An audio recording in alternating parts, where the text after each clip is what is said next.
ONWARD. I'm Luke. And I'm Lars. And this is two guys enduring quarantine talking about fantasy movies. How are you doing, Lars? I am still doing okay. Everybody is relatively happy and pretty healthy in my neck of the woods.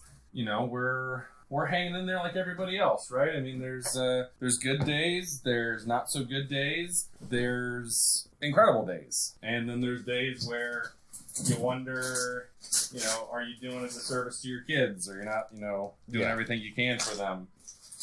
I get over those pretty quick just because I realize all they need right now is a friendly face and someone to hug them and to make them feel safe. So it really hasn't been too bad. How about you?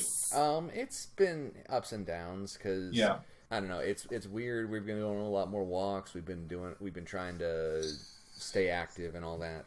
Something I've noticed. I don't know if you've noticed this, but something I've noticed in the whole wasteland that is, you know, 2020 is if you're out, everyone right now sounds like a spy because everyone's got a Bluetooth headset in.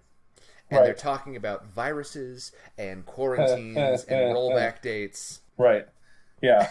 A spy or like heavy deep state, like, you know, release the Kraken, like some sort of like code words. Yeah.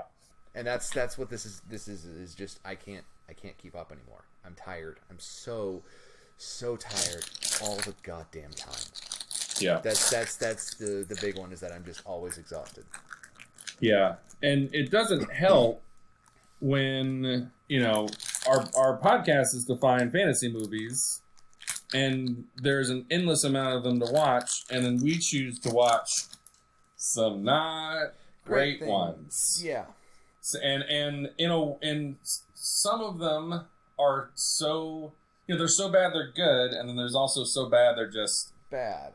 I want the coronavirus now. and I feel like we reached some of those. Yep. So let's start with we've been on a down note. Yeah. Let's start with some joy. What was the best one that we watched? I would say that was probably Onward. I would agree. So Onward, probably the newest film on the list, easily. Yeah, came out within the last month. Yep.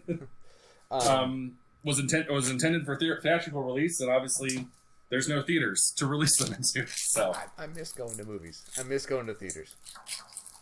I can take it or leave it now. I've got to use it. But no, so this was intended for a theatrical release. It's a big Pixar movie. It's Tom Holland and Chris Pratt. So some MCU folks now in a Disney Pixar movie. The entertainment is imploding into itself, and now everybody will be in everything. It's the Patton Oswalt speech from Parks and Rec. Yeah.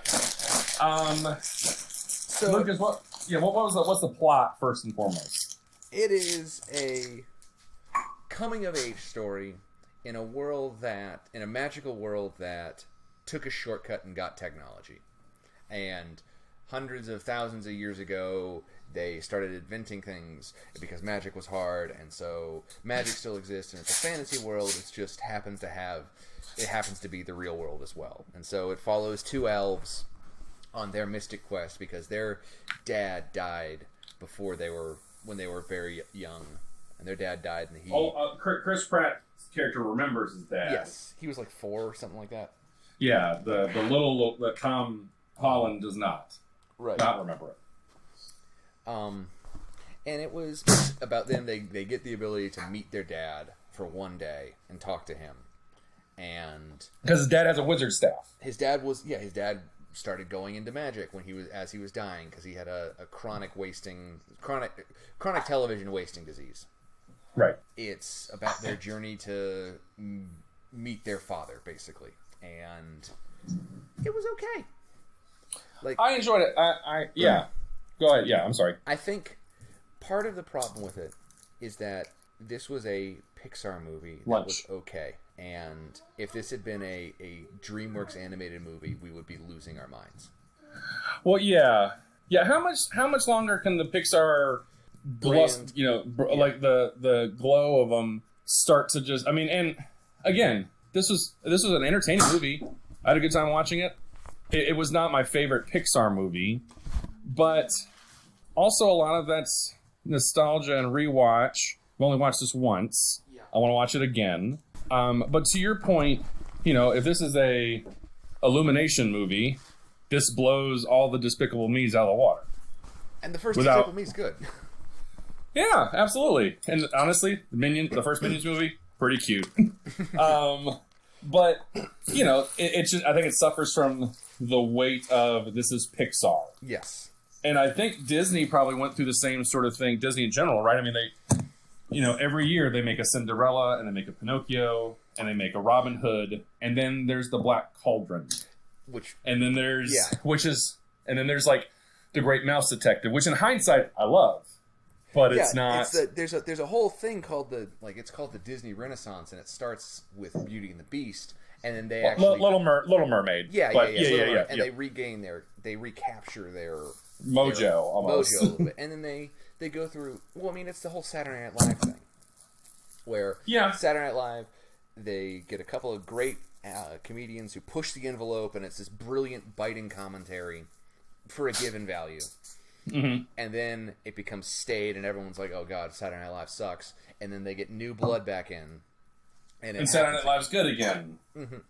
And then it sucks, and it's good. Yeah. So this is I don't want that to sound like though that this sucks, because it does not.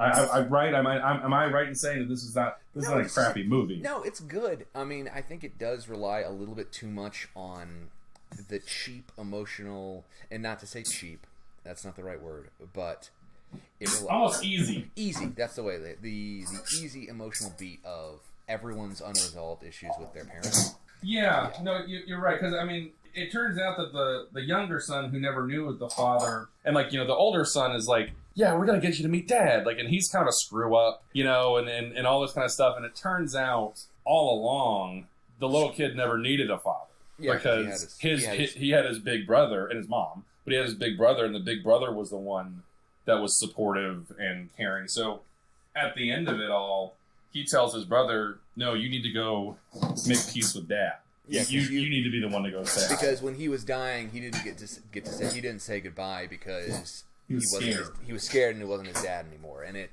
that was the two best moments of that whole movie, I feel like, are Tom Holland looking through the crack in the wall, looking at his brother, saying goodbye to his dad. And I lost it. God, I cried so hard. Yeah, you don't hear what they say. You don't need to. That choice right there was the best part of that, I think. Yeah, you don't need that's theirs. You don't need that. You don't need to know that.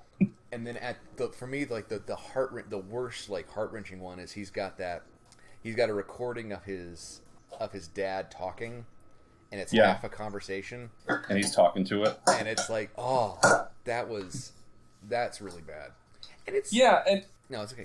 And the whole movie, it's good. Like, it's really solid. There's a lot of really solid bits to it. There's a lot of neat fantasy elements woven in. Yeah, and a lot of sight gags as Pixar has. But but like the Chris Pratt's van, it looks like this awesome metalcore, you know, like this you know, Dungeons and Dragons fantasy spray paint on it, and that was something I actually really liked, that the dumb jock, for a better term, was one, the nerd, and two, the really socially conscious activist.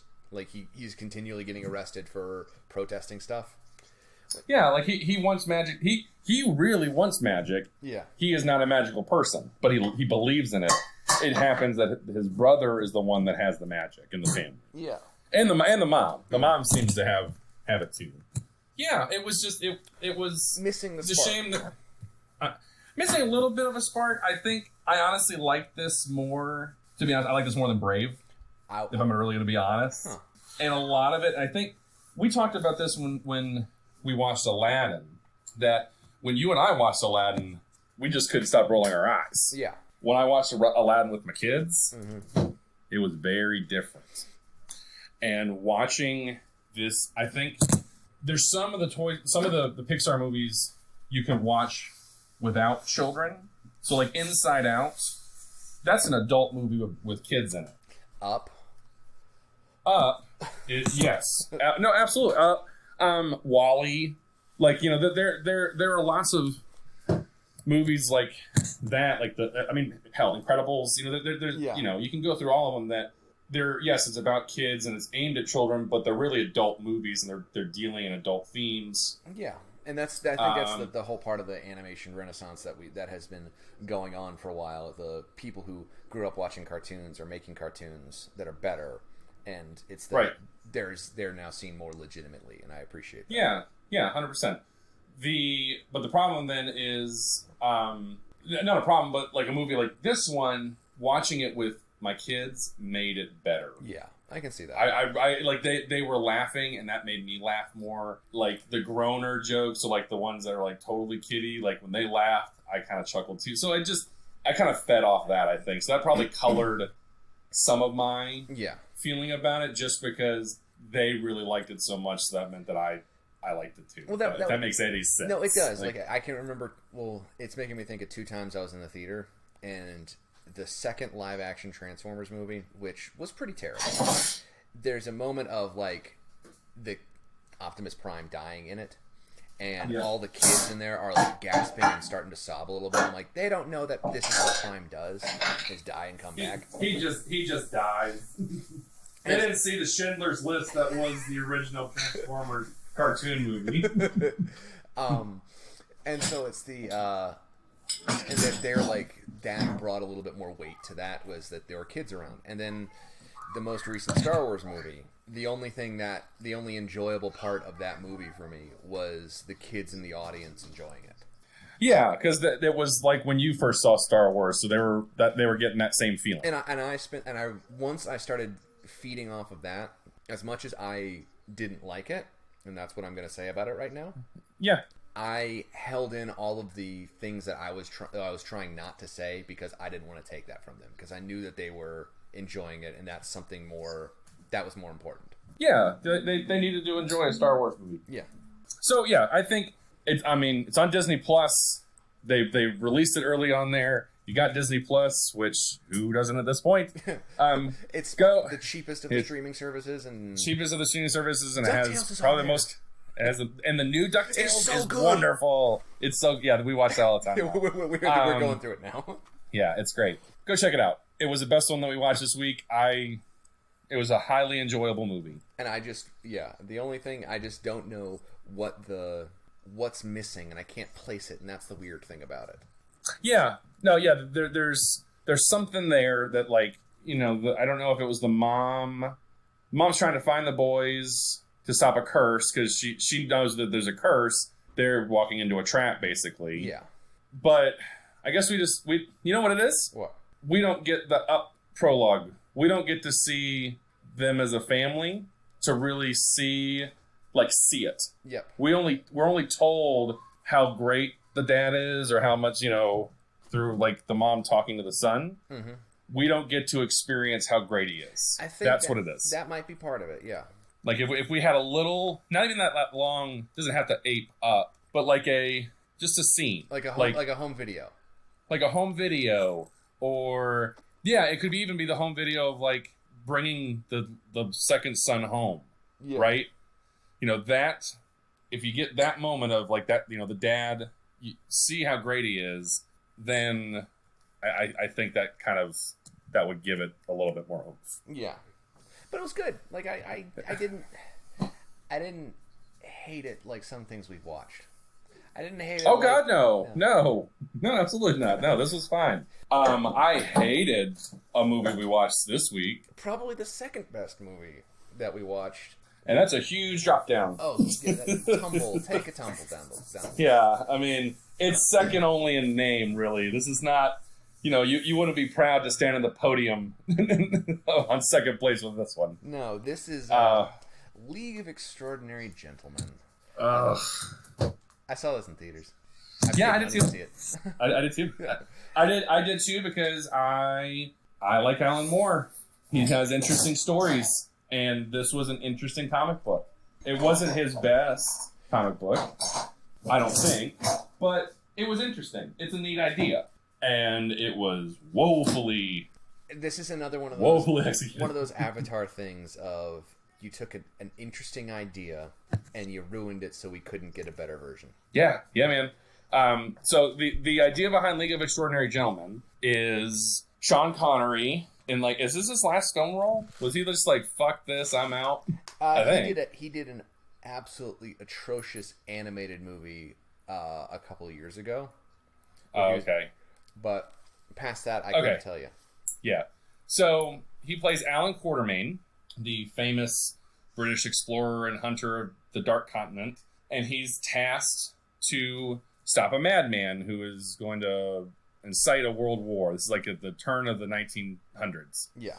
And to help him, he gets Dorian Gray, and he gets the Invisible Man, and he gets Mr. Hyde. Dr. Jekyll and Mr. Hyde, and he gets Mina Harker, wife of Jonathan Harker from Dracula, and Captain Nemo and the Nautilus. And so it's all of these like Victorian era literary heroes, and they're all called together to go stop a madman. That in and of itself is a neat idea. That's almost like it's an MCU of Victorian era heroes. There's a universe. That whole concept is actually like another.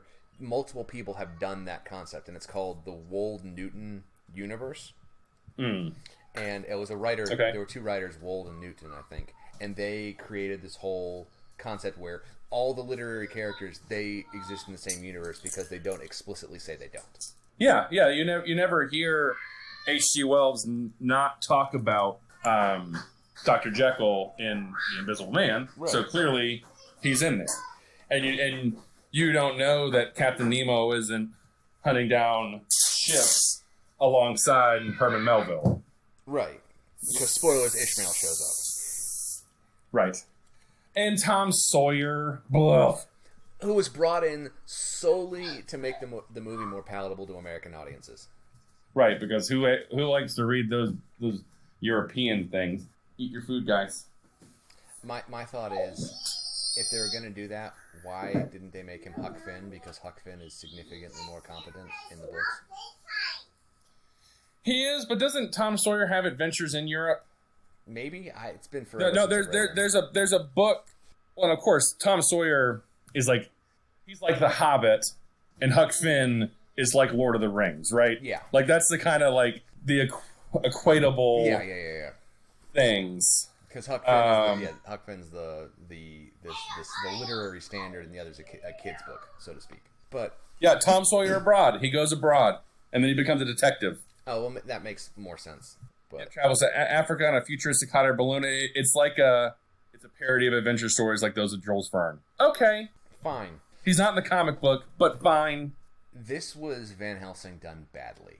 It's just saying something. Look, I will. I know. I will forever stand Van Helsing, but I know.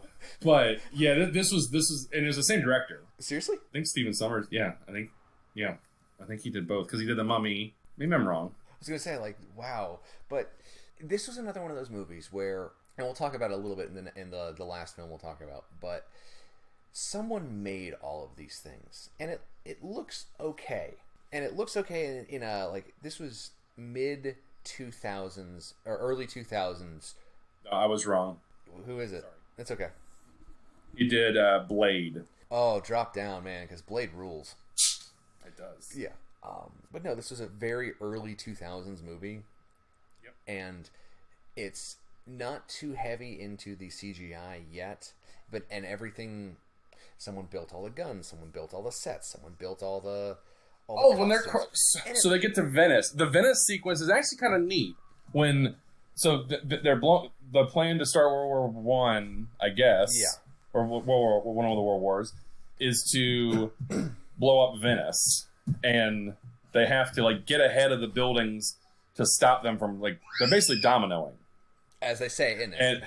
And right, it's dominoing. So if they take out one of the buildings ahead of the dominoes, then that will prevent. Like, that'll stop it. It's almost social like distancing works. Social distancing works. It's like, when a forest fire is going, they make a burn line, so that way the fire can't, stops. There's nothing else to burn. So Tom Sawyer hops in his car and takes off and, like, is crashing through stuff. there's physical things he's crashing into. There's models and somebody had to build all that. And I'm not going in service of this. Yeah, that's the thing. It's like, this is what I talked about with the Super Mario Brothers movie, that someone built all of that, and that car is super cool looking. Yeah, someone built all that, and all the costumes look good, and there's lots of little throwaway gags that it's the Phantom of the Opera is doing all this, but no, it's not. It turns out that it's actually Moriarty. And who's also possibly the guy who runs James Bond. And it's okay. It's extremely okay at its best moments. It's a lot of actors who would go on to do nothing. The only one who's Stuart Townsend's about the only one who had a career. And I mean, well, he's like not like, if you can't get Johnny Depp, we'll get Stuart Townsend because he looks pretty much like him. He acts just like him, and he was the original choice for Aragorn. Oh, there's like test footage and costumes of him in costume. How much of a bullet was that dodged? Because that, like, I mean, Viggo Mortensen is perfect. Like he is him. That is it. Like he. Wow. Yeah, just disappointing. I mean, like Sean Connery, he's old in this, but he doesn't. You know, he punches a guy out. I could buy him punching a guy out. He's punched people out in real life, I think. I think that was Gene Hackman. I think that was believable. Yeah. You know, it doesn't have him. This isn't him in a tank top climbing up an air shaft fighting the Borg Queen like in First Contact. That wasn't believable. The action that this guy does in it, I get it. It was age-appropriate action, I feel like. It was a lot of, like, him shooting things from far away. Yeah, I get that. I buy it. It was trying to be too clever, like, you know, with the twist with Dorian Gray being the bad guy that you can kind of see from a mile away, but they treated it like he couldn't. Yeah. I don't know, like, you know, towards the end, I think, you know, to your point, this is right before CGI really got big, so it was kind of sparse throughout a lot of it. The only things that were CGI were like some of the long shots of the Nautilus and the Ultra Hide Beast at the end of it. See, but then that's the thing. It was like, oh, we've got all this CGI. We got to put it all in the end for this big, crazy climax. Big, crazy climaxes aren't always great. Like the actual Mr. Hyde was a costume. Like Dr. Jekyll's Ultra Self, like the actual Hyde is a costume, and it looks great. Yeah. And it's one of those things of like, this is actually, there's some qualifying bits to this that are actually pretty good, and it's all mired in a steaming pile. And just a big steaming pile that just, and again, it was one of those that, you know, I read the first two collections. First one's way better than the second one. Yeah, I don't know. I just, it was interesting that they picked these characters and that Sherlock's not in the movie. I wonder why not. Because Mycroft is the head. I thought Mycroft was the head of the League. Yeah, I think in the books. Yeah. So it was interesting that he wasn't there. You know, obviously Captain Nemo was a smart choice, especially if you're trying to like get around anywhere. Mm-hmm. But that was interesting. And, you know, what about Phineas Fogg? What about? I mean, hell, you know, why isn't there like a time machine? I don't know. There's just a lot of little things that like, why these characters? Why isn't Victor Frankenstein in it? Yeah. You know, like just you know, it doesn't have to be a universal, like it doesn't have to cram everybody in, but I don't know, just I felt like the Invisible Man was wasted in service of trying to throw you off the scent of who the bad guy was when he was an interesting character. Yeah, I don't know. It left me like, this really could have been a heck of a lot better, and that almost makes it worse. Yep. Is that there's some movies that there's no way in hell they could have ever made this a thing that I would want to watch. This movie, they could have done some things and it would have been a heck of a lot better, and that makes it worse. Yep. Absolutely. And then there's the worst. So, oh my god. I was, honestly, from your description of it, I was expecting worse than what I got. And this was, okay, so Babes with Blades. Babes with Blades on Amazon Prime. I'm going to let that title sit for a little bit. Babes with Blades. The thing is, with a title like that, it's still nowhere near the worst movie we've watched. No, it's not. Like, so it's A to B plot, captured alien princess, has to fight in the gladiator pit, overthrows an evil dictator. Sword fights. Yeah, sword fights happen, and it's like a steampunky kind of thing. Yeah, and it's not even okay. It's just meh. What I want to know is, so some of the things that I researched this. I don't know if you noticed this in the credits. The name Cecily Faye. Yeah. Yeah. She played the main character. Yeah. Okay. She also directed the movie, wrote the movie, did all the music, did all the choreography, she's a stunt woman, actress, dancer, singer. She's actually a really talented martial artist. Like the choreography in it is really good for this caliber. For this caliber, yeah, it was. And it seemed like it was a passion project for her sometimes, that she wanted to make a movie. Awesome. I understand that. If given enough money, I would probably do something similar. I would probably make a cheeseball movie with me and my friends. Yeah. No, you're right. What is that? Like a octuple threat? Like, how do you? Yeah, exactly. I said that this was for a very specific audience. Yeah. And I don't know who that is. And I thought maybe Evanescence fans. Yes. There's some production values in that were rivaling The One Warrior. That's something I thought. Yep. It seemed to ooze softcore, even worse than Deathstalker. Yeah, it really wanted to take that. Yeah, it was like it was barely keeping it together from being a softcore porn. Yeah, and I think part of the movie's problem is it's a holdover from a lot of things. Is that it's shot with a digital camera and it looks like a home movie the whole time. And really there's like a weird glossy filter, yeah. Yeah, and so it's a holdover from most movies still use 32 millimeter or something approximating that. Mm-hmm. And there's no motion blur because it's picking up, it's going at a higher frame rate. So it doesn't feel like a movie. Like a lot of people were complaining about the Hobbit movies for looking like a British television show. But that wasn't anywhere near as bad. No, it wasn't. And technically this is a better film rate. Like, it just looks unnatural because we haven't had 100 years of backlog on it. Right. It just, yeah, you're right. It all looks like it. I mean, it all is filmed at night, I think. I'm pretty sure without permits. I would bet that this is... So, another thing. This was shot at, like, a children's museum. Like, a children's museum in England. There's a couple of times, and, like, there's a foundry as well that they got it, but it listed in the credits thanks to these places for shooting, and like that's why that big generator at the end is has all those little dials. That's something that would have been like the Boston Museum of Science for if you do this thing, it oscillates differently. Oh my god! Quite a passion project. Yeah, and so. Not terrible like costuming, and not terrible martial arts, and not terrible anything about it. It's just all of the pieces came together to be terrible. Yeah, I mean the acting's. I mean it's almost like, what do you expect? The movie is called Babes with Blades. What do you expect? And the fact that it was bad, but it wasn't as bad as I thought it was going to be. Then.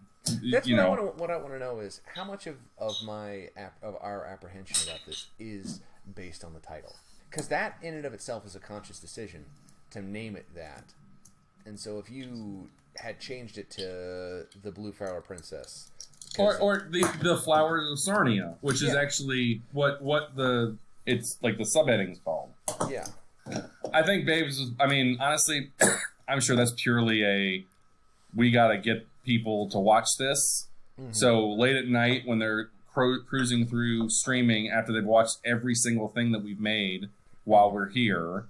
There was one. They see Babes with Blades. Oh, okay, I'll watch that. There was that bit at the end with the laser wall, and that's the silhouetted thing from that was actually like that was like competent filmmaking. Yeah. I mean, it's Kill Bill, but it's competent filmmaking. Right. Yes, but it was clearly wow, you really like that scene in Kill Bill Part 1. Yep. But it's red. It's completely different. It's completely different. Yeah. It was fine. It was not bad enough to be enjoyably bad. To be, if I'm going to think about it, Lucas, is that there's some bad movies that we've watched that I've told people you need to go watch this because it is just wow. Yeah. Like I've told people to go watch The One Warrior just for the Green Ranger's tattoos alone. Yeah. There are other movies that I've said you don't need to watch Deathstalker. You could watch Deathstalker 2 and be perfectly fine. Yeah, Deathstalker 2 is actually enjoyable. Pretty fun. But, this one was bad enough where it's not going to go high on our list, but it also wasn't, like, enjoyable enough where I think I'm going to pass this one along. Yeah. No, I couldn't... That's the death knell of it, is it's just... I feel bad because, as I said, it's competent filmmaking, and it's not competent filmmaking, it's competent choreography, and the set pieces and all that, actually, like, the set dressing looks okay, and it actually... They got interesting locations, and it looks okay.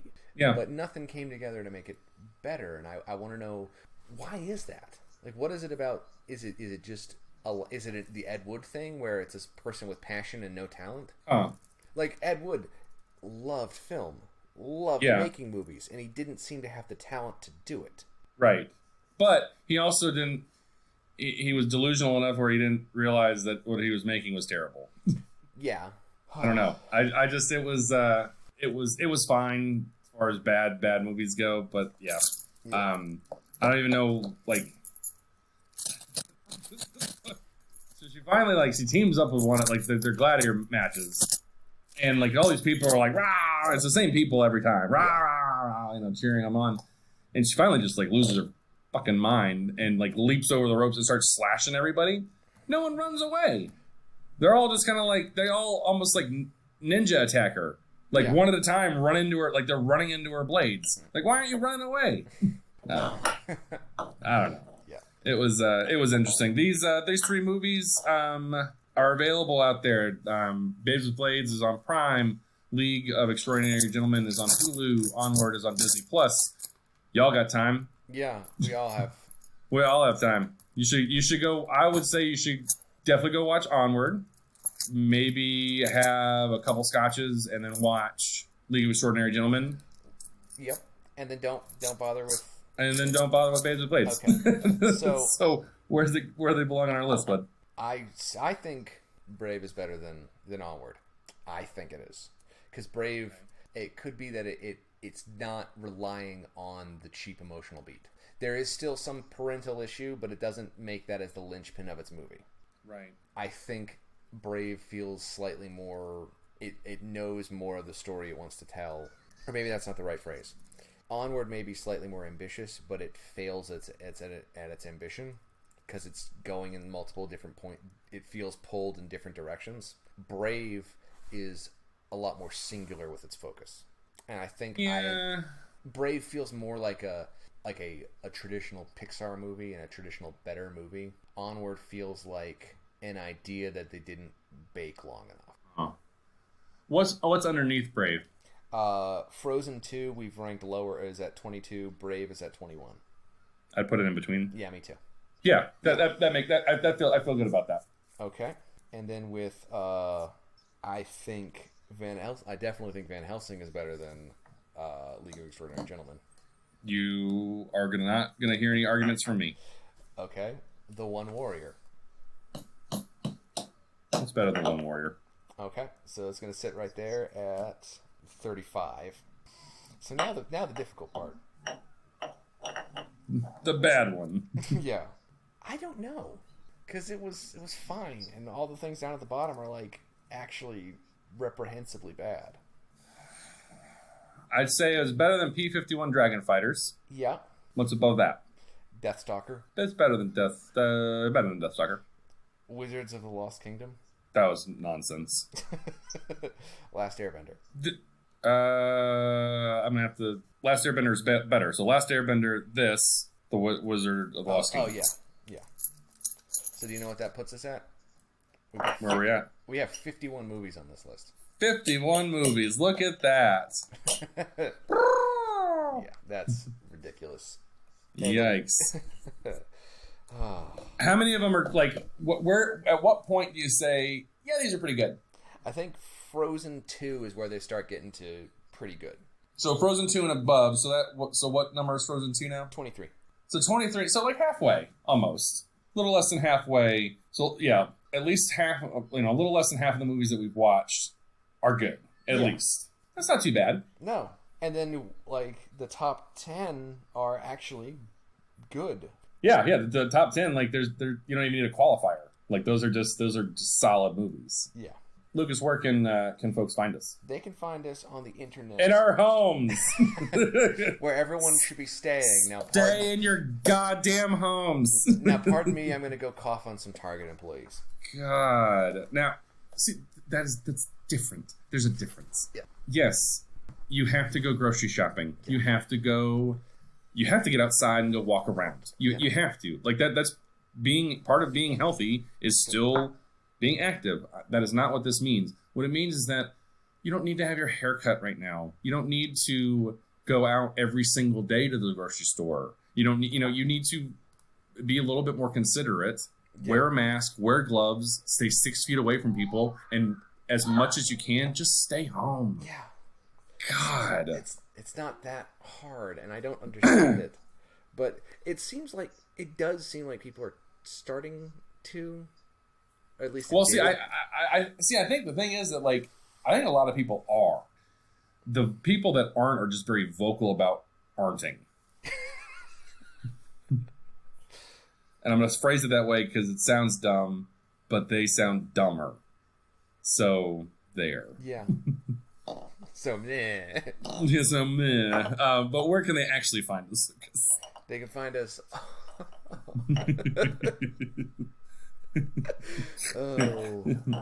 on Twitter at SwordandBoardcast. Same thing with Instagram. If you have requests, send us a line on those, or at our email swordandboardcast@gmail.com. Our theme song is Goblin Road Trip by Ryan Boyd. You can find them at Ryan Boyd on Twitter. Our logo is done by Wes Forbes. We are on Podbean and Stitcher and Spotify and Apple Podcasts. Stay safe. Yes. Stay indoors. Watch some goddamn TV. And some terrible movies. And all will be right in the world. And stay good to each other. Yeah. All right. Have a good one. You too.